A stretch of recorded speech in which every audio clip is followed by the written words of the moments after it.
Hello friends, मेरा नाम है शाह है। मैं पब्लिक स्पीकिंग ट्रेनर हूँ। दोस्तों, बहुत सारे लोग स्पीच को डिलीवर करते हैं, हम उनकी स्पीच को सुनते हैं तो हमें कभी कभार ऐसा लगता है कि ये कंटेंट को और भी अच्छा बनाया जा सकता है। अगर कंटेंट आपका अच्छा होगा तो लोगों को ये सुनने में अच्छा लगेगा, साथ ही साथ वो लोग इन्फ्लुएंस होंगे और आपकी इंफॉर्मेशन के द्वारा उनको कुछ फायदा भी हो पाएगा।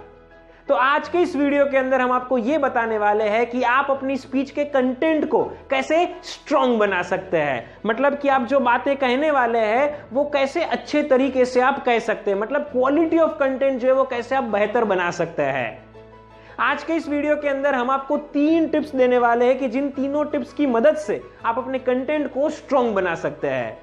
लेकिन आगे जाए उससे पहले आपको बताना चाहेंगे कि अगर आप हमारे चैनल के ऊपर जो कम्युनिकेशन स्किल्स की और पब्लिक स्पीकिंग स्किल्स की वीडियोस अपलोड होती है उन्हें देखना चाहते हैं तो आप हमारे चैनल को सब्सक्राइब कर सकते हैं और सब्सक्राइब के बाजू में जो बेल आइकॉन होता है उसे भी प्रेस कर दीजिएगा ताकि भविष्य में हम जो भी वीडियोस अपलोड करें उनकी नोटिफिकेशंस आपको मिलती रहे। अब आगे बढ़ते हैं और जानते हैं उन तीनों टिप्स के बारे में कि जिनके मदद से आप अपने स्पीच के कंटेंट को स्ट्रॉन्ग बना सकते हैं। जो हमारी सबसे पहली टिप आपके लिए है वो है कि अपनी बातों को एग्जाम्पल के द्वारा समझाइए। अपनी बातों को एग्जाम्पल के द्वारा समझाइए। आप जो भी बात अपनी स्पीच के अंदर कहने जा रहे हैं वहां पर अगर आपको जरूरत पड़ती है तो वहां लोगों को एग्जाम्पल के द्वारा उस बात को समझाइए। नो डाउट, जब हम फेस्टिवल के ऊपर बोलते हैं या किसी व्यक्ति के लिए स्पीच देते हैं वहां पर हमें कोई एग्जाम्पल देने की जरूरत नहीं पड़ती है। लेकिन जब हम यहां पर जनरल इंफॉर्मेशन को देते हैं, मतलब कि हम कोई जानकारी को प्रोवाइड करते हैं, तो वहां पर हमें जो है वो एग्जाम्पल देने की जरूरत पड़े तो एग्जाम्पल देना चाहिए। इसे भी एग्जाम्पल के साथ समझते हैं दोस्तों। तो हम यहां पर आपको कहना चाहेंगे कि मान लीजिए कि आप लोगों को कहते हैं कि हमें जो है वो हमारी ड्रेसिंग ओकेजन के हिसाब से पहननी चाहिए, मतलब कि हमारे कपड़े जो है वो प्रसंग के अनुरूप होने चाहिए। तो यहां पर आप उनको एग्जाम्पल भी दे सकते हैं। मतलब कि दोस्तों मैं आपको यह कहना चाहता हूं कि अगर आप किसी की शादी में गए हैं तो वहां पर ट्रेडिशनल कपड़े पहनिए, इंडो वेस्टर्न पहनिए, वहां पर सूट मत पहनिए। अगर आप किसी के रिसेप्शन में गए हैं तो वहां पर सूट पहनिए, वहां पर ब्लेजर पहनिए, ऐसे कपड़ों को पहनिए। तो इन सारी इंफॉर्मेशन के द्वारा सामने वाली व्यक्ति आपकी बातों को अच्छे से समझ पाएगी। तो इस प्रकार से जब भी आपको अपनी स्पीच के अंदर इंफॉर्मेशन के साथ एग्जाम्पल देने की जरूरत पड़े तो वहां पर एग्जाम्पल दीजिएगा। ये हमारी सबसे पहली टिप हुई।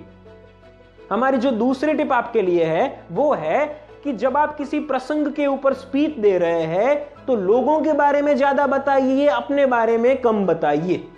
जब आप किसी प्रसंग पर स्पीच दे रहे हैं तो लोगों के बारे में ज्यादा बताइए, अपने बारे में कम बताइए।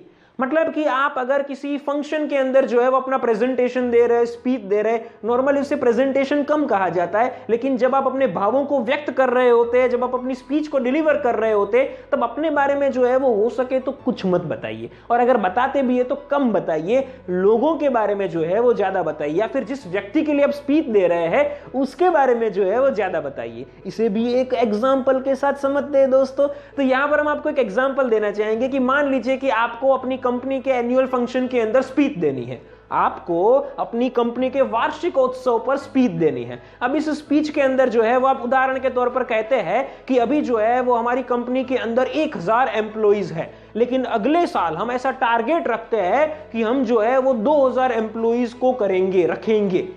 अब ये जो 2000 एम्प्लॉइज है वो 2000 एम्प्लॉइज के कारण जो है वो हमारी कंपनी बहुत ग्रो करेगी, हमारा मुनाफा भी बढ़ेगा, शेयर होल्डर को भी ज्यादा पैसा मिलेगा। अब ये सारी चीजें डिटेल में बताने की जरूरत नहीं है। अगर आप एक लाइन में बताना चाहते तो बता दीजिए, लेकिन अगर आप कुछ डिटेल में बताना चाहते तब सोचिए कि क्या ये ऑडियंस की रिलेटेड इंफॉर्मेशन है, क्या आपके सामने जो एम्प्लॉइज उस वार्षिक उत्सव में बैठे उनको कुछ जो है वो इससे रेलेवेंस है, उनको कुछ फायदा होने वाला है कि आपकी कंपनी के अंदर 1000 एम्प्लॉई हो या 2000 एम्प्लॉई हो, उनको कुछ फायदा होने वाला नहीं है। तो उनके फायदे की, उनको मजा आए वैसी, उनके इंटरेस्ट की बातें आप कीजिए। ये तो आपके इंटरेस्ट की बातें होगी, 1000 एम्प्लॉय में से 2000 एम्प्लॉय करना, ये तो कंपनी के फायदे की बात है, एम्प्लॉइज के फायदे की बात नहीं है। तो इस प्रकार से जब भी आप कोई प्रसंग के ऊपर स्पीच दे रहे हैं उस वक्त सामने वाले लोगों के बारे में या बाजू में जो व्यक्ति बैठी है उनके लिए जो है वो कुछ कहिए, ज्यादा इंफॉर्मेशन, ज्यादा बातें उनके बारे में कीजिए, अपने बारे में कम बातें कीजिए, जनरल इंफॉर्मेशन को ज्यादा दीजिए। दीजिए। तो ये जो थी वो हमारी दूसरी टिप आपके लिए थी। हमारी तीसरी और आखिरी टिप आपके लिए जो है वो है कि स्पीच के अंदर अपने पर्सनल एक्सपीरियंस को शेयर कीजिए। स्पीच के अंदर अपने पर्सनल एक्सपीरियंस को शेयर कीजिए। हाँ जी दोस्तों, जहां पर आपको स्पीच के अंदर जरूरत पड़े वहां पर आप अपने पर्सनल एक्सपीरियंस के द्वारा अपनी बातों को कह सकते हैं। हम तो आपको यहां पर यह भी कहेंगे कि जहां पर जरूरत पड़े नहीं, लेकिन सारी स्पीचेस के अंदर आप अपने पर्सनल एक्सपीरियंस को कह सकते हैं। हाँ जी दोस्तों, अपने व्यक्तिगत अनुभव को जो है वो लोगों के साथ शेयर कीजिए। अगर आप ये व्यक्तिगत अनुभव को लोगों के साथ शेयर करेंगे तो अपनी बातों को दिल से बता पाएंगे और लोग जो है वो दिल से आपकी बातों को एक्सेप्ट करेंगे। इसे भी उदाहरण के माध्यम से समझते।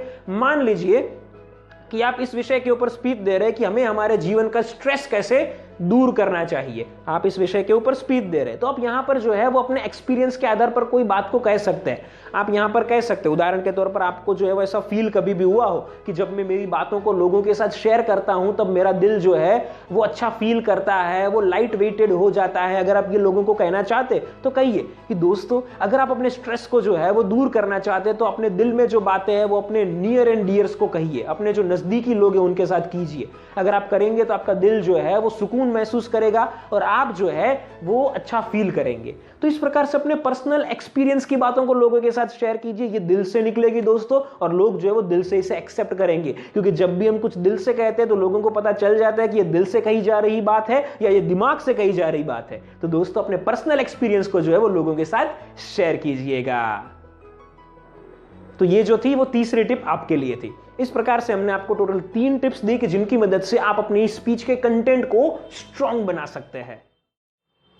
दोस्तों, इस वीडियो को कंप्लीट करने से पहले हम आपको कहना चाहेंगे कि अगर आप हमसे ऑनलाइन पब्लिक स्पीकिंग स्किल्स की ट्रेनिंग पाना चाहते हैं, अगर आप अपनी कम्युनिकेशन स्किल्स को बेहतरीन बनाना चाहते हैं, कॉन्फिडेंस के साथ लोगों के सामने बोलना चाहते हैं, तो आप हमारे online live public speaking training programme को ज्वाइन कर सकते हैं। हमारे कोर्स में आप एडमिशन ले सकते हैं। हमारे ट्रेनिंग प्रोग्राम के बारे में अगर आप ज्यादा इंफॉर्मेशन चाहते हैं तो नीचे दिए गए नंबर के ऊपर हमारा संपर्क कीजिए। हम आपको हमारे ट्रेनिंग प्रोग्राम के बारे में सारी जानकारी प्रोवाइड करेंगे। साथ ही साथ दोस्तों, अगर आपको ये वीडियो अच्छी लगी हो तो इसे लाइक कर दीजिएगा। ये वीडियो आपको कैसी लगी है नीचे कमेंट बॉक्स में लिखकर बताइए। इस वीडियो को ज्यादा से ज्यादा लोगों तक शेयर कीजिए ताकि सब लोगों को ये पता चल सके कि हमें हमारी स्पीच का कंटेंट कैसे स्ट्रांग बनाना चाहिए। और फिर से एक बार बताना चाहेंगे कि अगर आप हमारे चैनल के ऊपर जो कम्युनिकेशन स्किल्स और पब्लिक स्पीकिंग स्किल्स की वीडियोस अपलोड होती है उन्हें देखना चाहते हैं तो आप हमारे चैनल को सब्सक्राइब कर सकते हैं और सब्सक्राइब के बाजू में जो बेल आइकन होता है उसे भी प्रेस कर दीजिएगा। दोस्तों, इस वीडियो को एंड करने से पहले हम आपको इसकी समरी भी देना चाहेंगे। जो हमने आपको पॉइंट्स बताए उन्हें एक बार बहुत ब्रीफ में रिपीट करना चाहेंगे। जो हमने सबसे पहला पॉइंट आपको बताया था वो था कि आप अपनी बातों को स्पीच के अंदर एग्जाम्पल के साथ रखिए अगर जरूरत पड़े तो।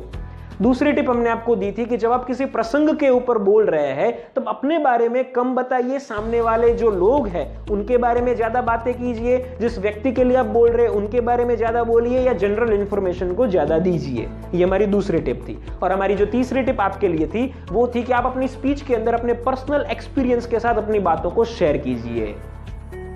दोस्तों, हम आशा करते हैं कि आपको ये वीडियो अच्छी लगी होगी। फिर मिलेंगे एक नई पब्लिक स्पीकिंग स्किल्स की वीडियो के साथ। तब तक के लिए थैंक यू फॉर वॉचिंग।